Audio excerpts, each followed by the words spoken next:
Hello, friends. Welcome aboard the Round Trip Stories podcast, where we share stories of moving around the world and back again, reflecting on the lessons we've learned along the way.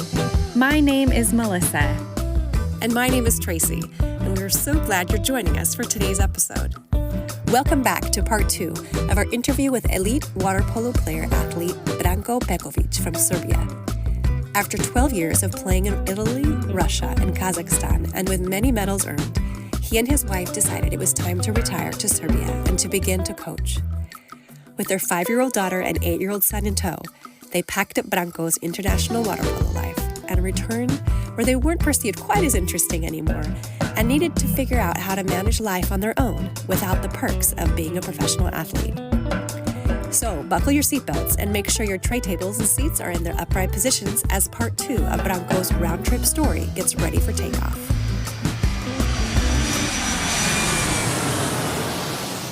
We are back with part 2 of our interview with Branko Pekovic, and he is here with us from Vancouver, but he's originally from Serbia. So, Branko, remind us where you lived abroad outside of Serbia and how long you were there. I was in Serbia, obviously. I was born there, and after that I moved in Italy for 2 years. After that I moved to Russia and Kazakhstan for 11. After that we moved back to Serbia for 7 years, and recently we moved in Canada, so we are in Vancouver, Canada right now. And then why did you leave Kazakhstan and return to Serbia? It was time to return. I was 37 years old, and I had started to think about other things in my life because the professional sportsman life, it's short in that sense. So I was pretty much on my end of that journey, water polo journey. So yeah, I returned to home to Belgrade, and I played 1.5 more year in my home team. So and after that, I finished my professional career like a water polo player, and I started my coaching career. So you started your coaching career about 1.5 years after you returned to Serbia, and now you're coaching for a Vancouver water polo club. Yes, exactly. I'm coach last almost 10 years, and like I said, 1 year ago, we moved here, and I'm the head coach of one club from Vancouver. I'm curious about what kind of career your wife has. No, this is interesting. She's graduate on two university, economic and something similar with economic, but her true life is psychotherapy, Oh, okay. and she's working like psychotherapist right now. Okay, nice. That's great. And she's very good with people, Mm-hmm. in that sense. And I have to say that she's talented for that job, Mm-hmm. and I think she's good in that.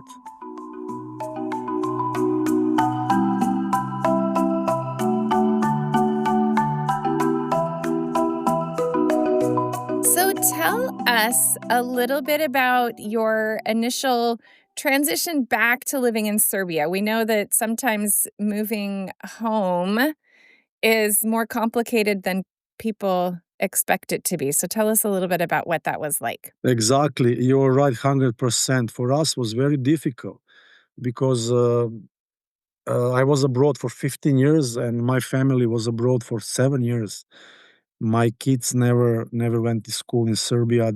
Nikola started school in Kazakhstan. Nina finished kindergarten in Kazakhstan. For them, it was challenging, and for us as well, because you're young, and another way you are not young, and you should start new life. And yeah, it was like that with us, and we came back, and we started to think what we're gonna do. Okay, I had my job. My wife, she was also always with me, and support me, and she started to work something in Kazakhstan, but that was just in Kazakhstan. And then we started to think how we're going to continue with our new life, new situation in Belgrade. Yes, I was a coach, and my job was there, but yeah, of course you have to put everything in the order, kids school, and it was challenging. Yeah, it's very challenging. It can be very stressful. It is very stressful, but yeah, Mm-hmm. in the end of the day we survive, and After that, we decide to move on, and now we are here because we wanted something more. We wanted to challenging ourselves one more time. So that's it. We are here now. Well, another transition. Yeah. How old were your kids when you moved back? Nicola was 8. Nina was 5. Okay. And when you were with your family outside of Serbia, how often did you travel back to Serbia with your family? And One times a year. Like I okay. said before, during my professional career, I didn't have so many days to rest, because this is the interesting fact about professional career. You cannot take a break for 1 month. Mhm. Maximum what you can take, it's 2 weeks, maybe 3 weeks. It's maximum. You have to be in shape. You have to be ready to continue to work. So, and Mhm. because of all these things, we didn't want to go all around, or that Yeah. when I had this free time, we use this free time to go somewhere on holiday and something like that.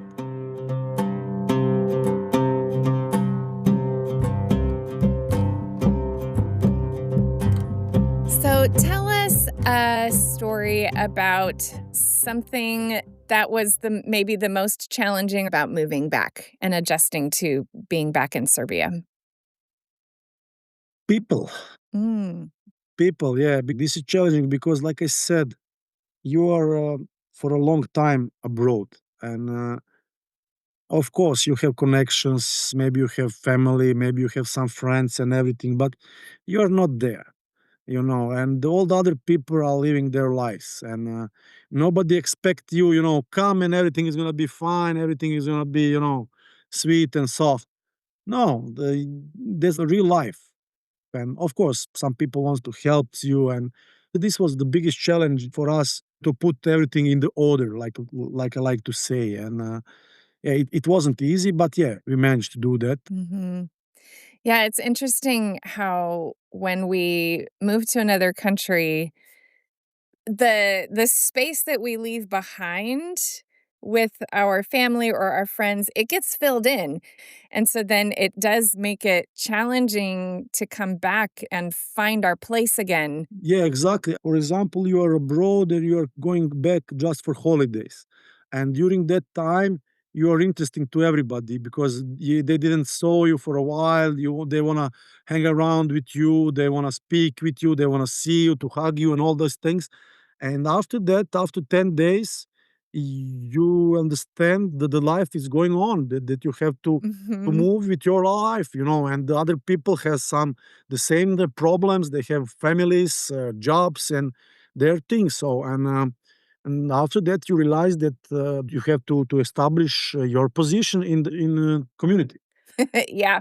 I just wanted to say one more thing about being interesting, that I felt like when I lived abroad, I was interesting, because I'm in China, there are not that many foreigners there, and then we're a part of a international community, so there's always new people to meet, people are interested in meeting you, and then and then when you come back to your home country, people aren't really interested in where you're from or what you've done for the past 8 years or that you've had these experiences. I mean, some people are, don't get me wrong, but I definitely feel less interesting here than Uh-huh. than I did when I lived outside of my country. Yeah. Just out of curiosity, Branko, as a foreigner in Italy and Russia, did you feel like people gave you attention because you were a foreigner?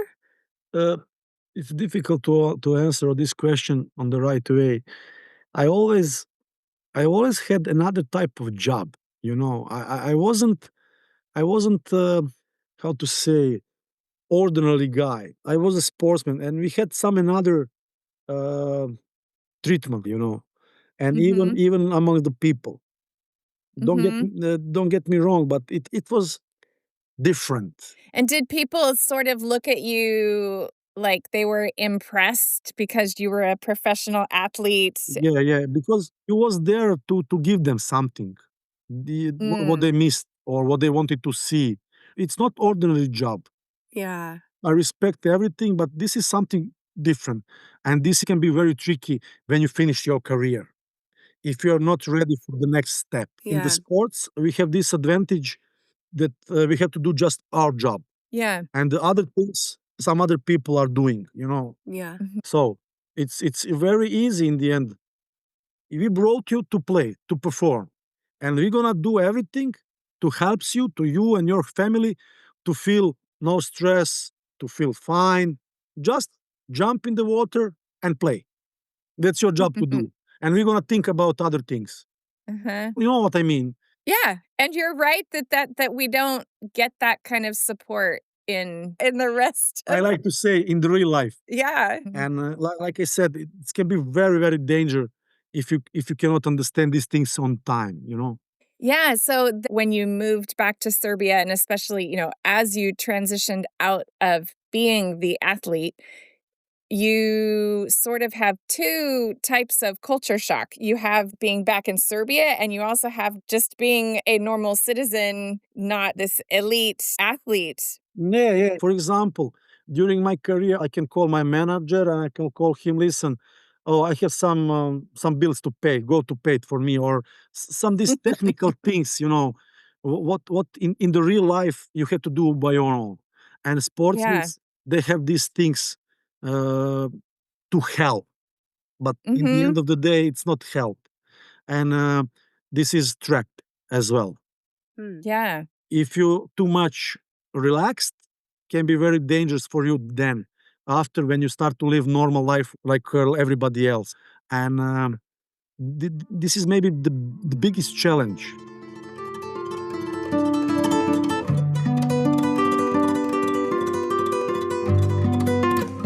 So what would you say was helpful as you made those transitions? Family, Mm, family, we were together, we fight together, we grow up together, we are doing all together. And for me, the family is the biggest resource of everything. And I truly believe that I'm for them too. So, and mhm. And when you say family, you're talking about your wife and your kids? yes, of course, of course. In the end of the day, yeah, okay, friends, cousins, and everything are there. But in the end of the day, I like to say, when you close your door, you will stay and you want to stay with your guys. So it's very Mhm. important to keep this privacy, to keep this unit for yourself, and to move forward. Yeah. No, that is true. We can handle a lot more and make it through a lot more things when we have Yes, strong relationships in our home with our people. It makes a huge difference. yes. Yeah. Yeah. What about the community for Maria and the kids? Who did they hang out with when you were in Russia and Kazakhstan?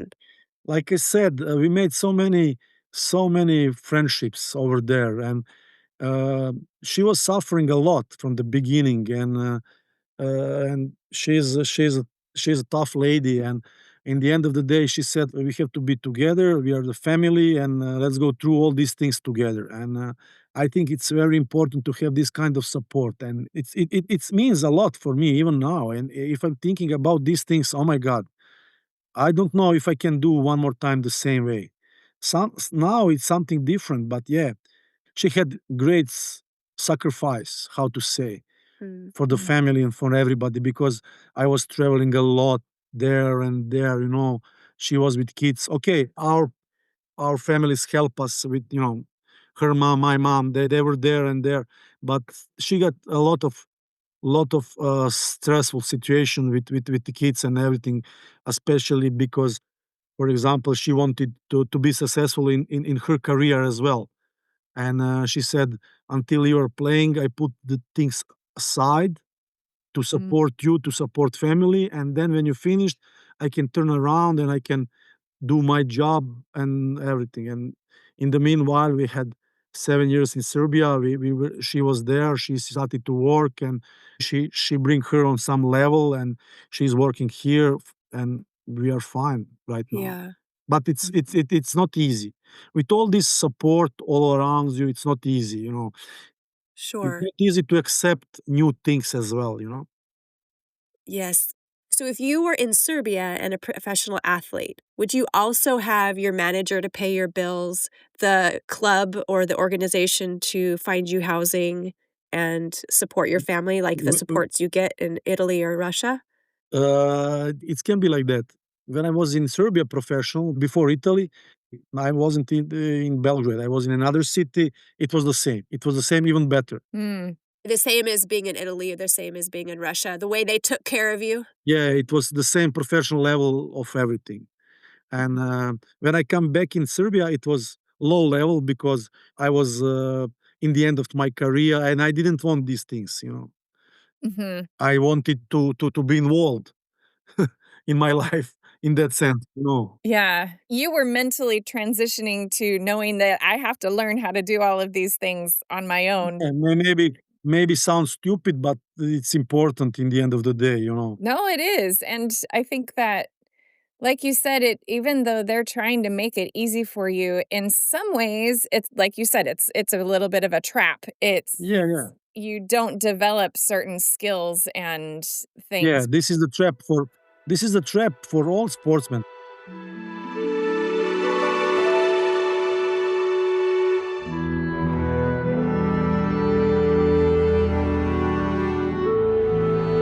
Well, my last question before Tracy wraps us up is what we like to call our choose your own adventure question. So basically, you get to pick between these three questions. So do you have any rhythms in place that help you to remember your time living in these other places?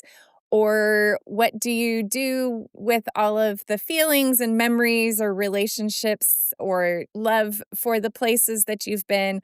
Or do you have a favorite funny story about your time abroad or transition back or any of your moves or experiences? Listen, I would like to answer on some another way. Okay. I think the biggest achieve from all these journeys are people. Mm-hmm. We can speak about cities, we can speak about food, we can speak about funny stories, but I think that the biggest achieve are relationship with people. Mm-hmm. You know what I mean? And relationship with several type of people and friendships what I made during my water polo career. Mm-hmm. That's something special. Yeah. It is so special. So I'm curious about how you and your family keep in touch with all those families that you met in Russia and Kazakhstan. Yeah, we're in touch, and especially me with my teammates, because in the sport you're making some another type of relationship. I don't need to speak with them so often, but we will always stay friends in some way. Mhm. Do you ever get to see the people that you played with back in those days? Do you ever run into people anywhere? Yes, of course. How no? Of course. But right now we are here. We are too far from everywhere. Everywhere. Yeah. Yes, I'm speaking with my guys from Russia, and yes, we are in touch. When I was in Belgrade, the people from Russia came to me, and for example, I can say story. When we get married, the people from Russia came to our wedding and Mm. wedding party, and yeah, all this. For example, some of my guys from Russia moved here in Canada and then invite me here to make Oh. before we came. One my guy from Russia and Kazakhstan, we used to play there together. He moved in Canada before me, Mhm. before us, and he invite us to organize sports events here, sports camp here. So this relationship, I truly believe, is gonna remain. It's gonna be there for all our lives. For example, I'm very in good relationship with my people from Serbia, especially from that. If you remember, oh my god, oh my god, earthquake. Oh, really? Yes, Are you okay? Is it still going? no, it's sorry for this. No, Have you been it's in an earthquake before? No, this is first time I am on 10th floor. Oh Oh, so gosh. you can really feel it. Yeah. Oh, don't say nothing, man. Oh, oof. Okay. That's a first. That's a first for our interviews, Tracy. And I hope last one. I know, I hope so too. Uh, Oh, oh my God. So, and what I wanted to say. So, and for example, this guy from that city when I played in Serbia, uh, he built some kind of hotel and he organized sports events. And during this summer, we're going there. We're going there. I'm gonna bring my guys from here to his place to organize camps, water polo camps. So we are still friends. We are working together. We hang out together, of course, when we have time. Yeah. It is really special, like you said, thinking of the people that you don't stay in touch with all the time. We don't have to be in touch all the time to know that we still love each other, right? Like, and that part, And that we carry with us. I exactly. I would like to add something else about that. Yeah. The water polo world, it's small, how to say.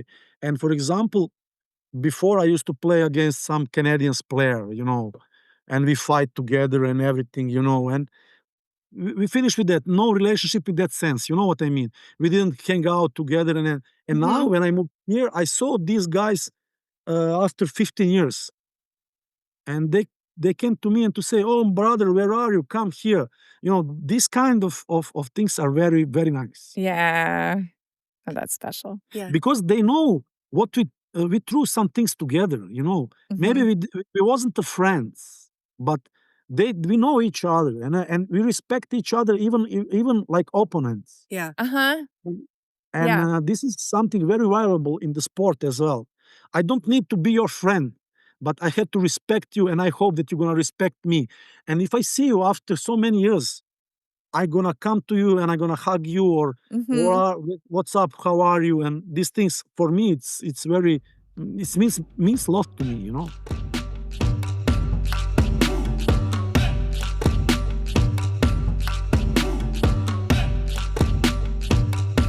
Thank you so much for all that information, especially about the relationships.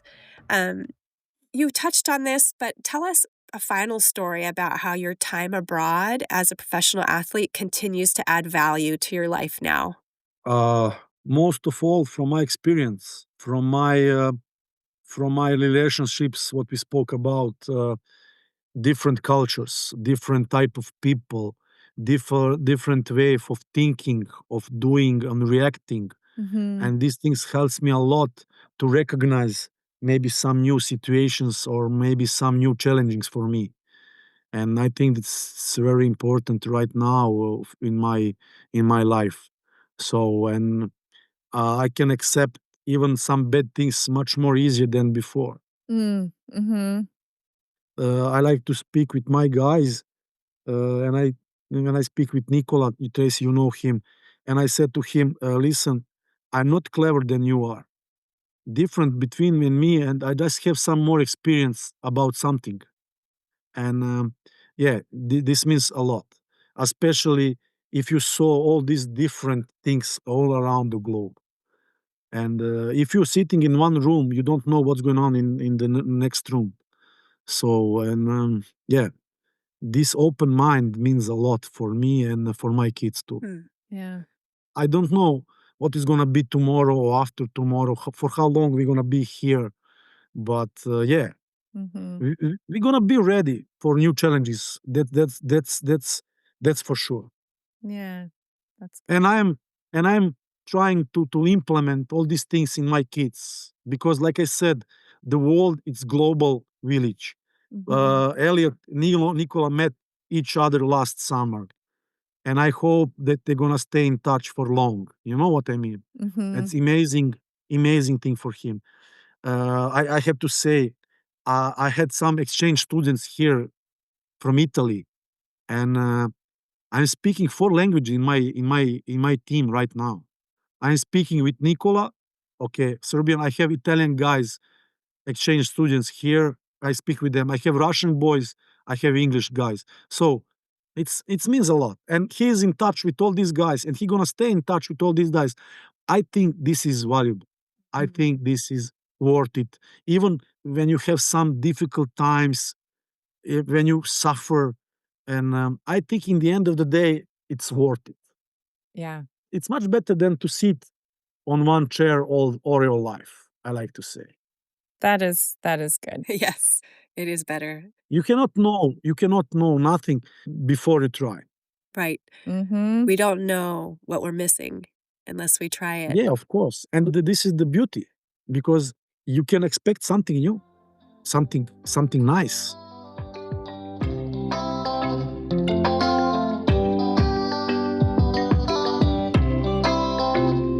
Okay, so what is one last word of encouragement that you can give to our listeners, especially those athletes who are transitioning back from their professional careers abroad and coming back into their home countries? They have to believe, they have to work very hard to achieve their dreams. And if you want something, everything is there.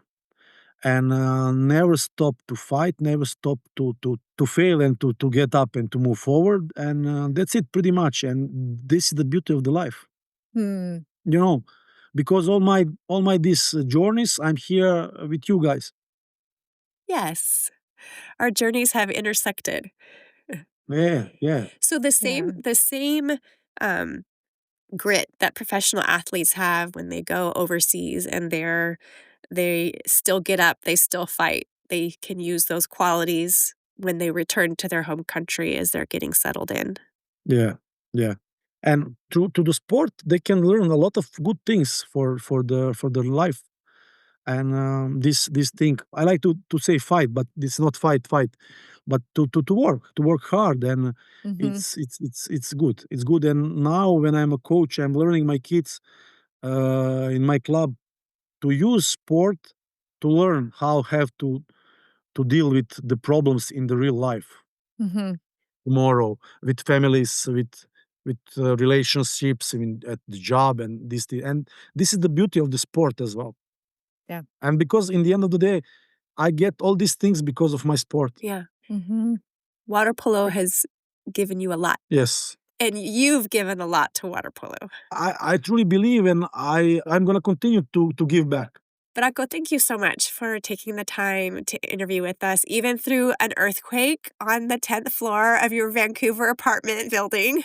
Listen, now I received a message from Nicola. He asked me, did I feel earthquake? He is in the school. Look at this. I looked it up. It was a 4.8 earthquake somewhere a little bit, not too far north of, I don't know how many miles it is, Right in Listen, Vancouver. from this is Vancouver, but exactly in my area. yeah.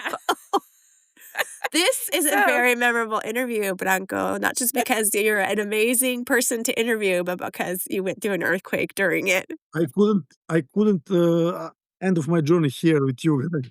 I'm very glad that that didn't happen. Wow. Well, My goodness. thank you for this interview. It's been great to hear your stories and Yes. the things that you learned, and I, feel like I've learned some things too that I'd never thought about before about professional sports. Okay, what can I say, guys? Thanks for invite me to share some my experience with you. It was my pleasure. Tracy, Melissa, thanks a lot. Thank you. Thank you so much for the time, and I hope the game in the afternoon goes well. We hope so. Thanks. See you guys. All the best. As we land this interview, we hope that you have been inspired by Branko's stories. His return and adjustment are similar to that of many professional athletes who, after about the age of 40, retire from their careers and move on to coaching or other fields. After such an extraordinary job and managers to take care of every need so that Branko could concentrate on performing his best in the pool, Branko candidly shares that the biggest challenge was to put his life in order. His wife and children were his biggest resource for everything, and with their help, they could get back on their feet again. After all his success as a professional athlete, Branko says that his biggest achievement is his relationships with people. No matter what leg of the journey you are on, friends, we are so grateful you have brought us along with you. Come back next time to hear from our guest, Dr. Ken Martins-Friesen, Professor of History and International Studies and Coordinator of the Global Education Program at Fresno Pacific University. Ken grew up as a missionary kid in India and continues to go abroad throughout his life. You won't want to miss his round-trip stories. If you're enjoying our podcast, we'd love it if you would leave us a review in your podcast app. And don't forget, you can visit our website at roundtripstories.com to see photos of our guests and to join our email list. And of course, tell your friends to travel the world with us. No passport, no packing, and no goodbyes required. Thanks so much for listening, friends. We'll see you next time.